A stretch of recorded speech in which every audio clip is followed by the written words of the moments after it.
Hey all, Dr. Paul Borosky here, owner of Quality Business Plan. And in this video, what I like to do is share with y'all my trucking company financial projections model that I've updated for 2026. All right, let's go ahead and jump right into it. All right, so here's the financial model, and it starts off with your daily sales. And I like to start off with how many miles do you think you're going to drive every day. So if you're going to be rolling for 6 days, you can put 6 days here. And if you're going to be pulling 450 miles a day, well, you're going to put 450 miles here. If you think you can pull 500 miles a day, then go ahead and type 500 miles there. If you think it's going to be 300, we'll drop it down to 300. And as you update all this information in the darker cells right here, all of your financial model information and your projections, your profit and loss for year 1 and year 2, as well as your income statement, all that information updates every time you change the numbers here. So you can put your miles you're going to roll per day here, and your variable cost is going to include your, if you're going to be paying your driver by the mile, include that.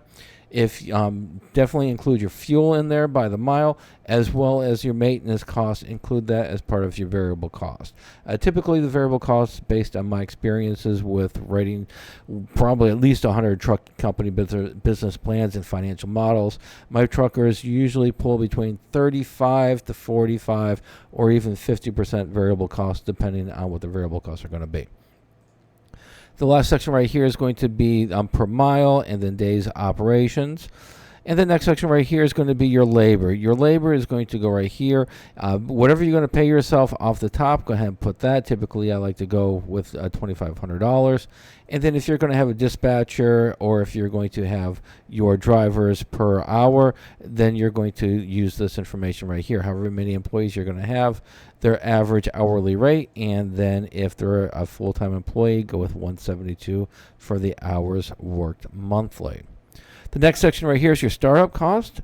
And for your startup cost, you're going to go ahead in this first line right here. You're going to put in how much money are you going to take out of your pocket. That's your equity investment. So whatever funds you're taking out of your pocket, you're going to put it right here.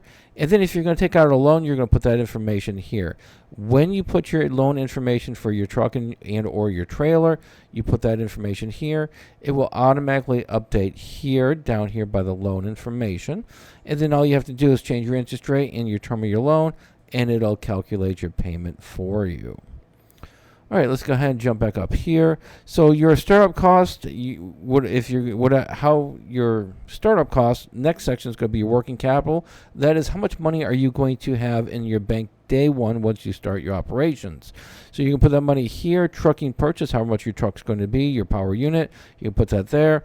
And if you're going to get a trailer as well, then just change this line from truck purchase to truck and trailer purchase, and then put that information there. Office equipment, if you're going to buy a computer, if you're going to buy a smartphone or what have you, put it there. And then miscellaneous licenses is going to be right here. Update that information. The biggest thing you want to look at for this information is you want your equity investment and your loan to equal this loan, this dollar amount right here. So this is 50,000 plus 150, 200K. And down here, total costs are going to be 200K. So that's in alignment. You're good to go.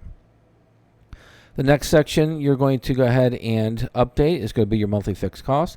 Typically, my trucking companies, especially if there's just one power unit or just one employee in there, they are going to possibly include a portion of their home as a cost, and they'll put it right here because they'll have a home office.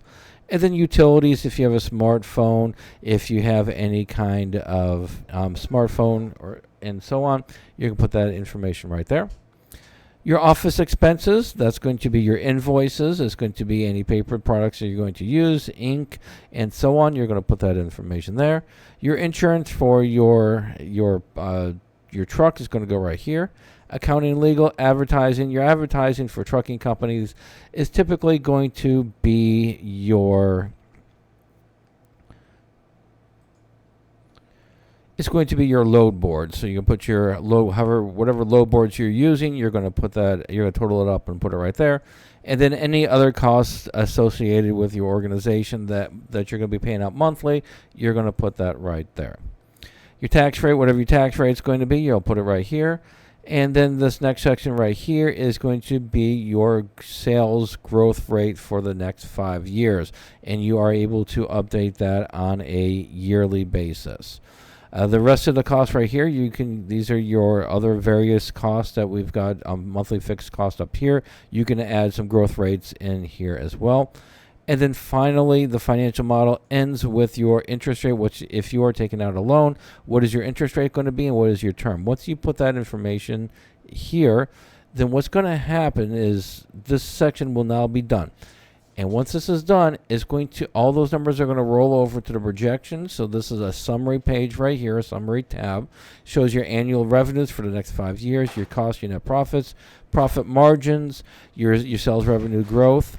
And then right here, your profit and loss. This is the creme de la creme. This is where your financial statements are. It's going to be right here. Pro forma income statement for quarter 1, month 1 through 3, 4 through 6, 7 through 9. And then it continues on through month 10 through 12. And then I also break it up quarterly for you as well. So this is your profit and loss for year 1. Same thing, same game for profit and loss year 2. And here is your pro forma income statement for the next 5 years. And anytime you update these numbers right here, all of your profit and loss statements as well as your income statement will update. All right, so hopefully this information was helpful, and this will give you a good idea on how to go ahead and complete your financial projections for your trucking company. And then, as always, if you do need help with this, I am available. I do charge a consulting fee if need be, or I do offer pro forma financial projections. I do custom forms as well. All right, hopefully this information was helpful. Go out, make a little bit of money, and have a great day. Thanks.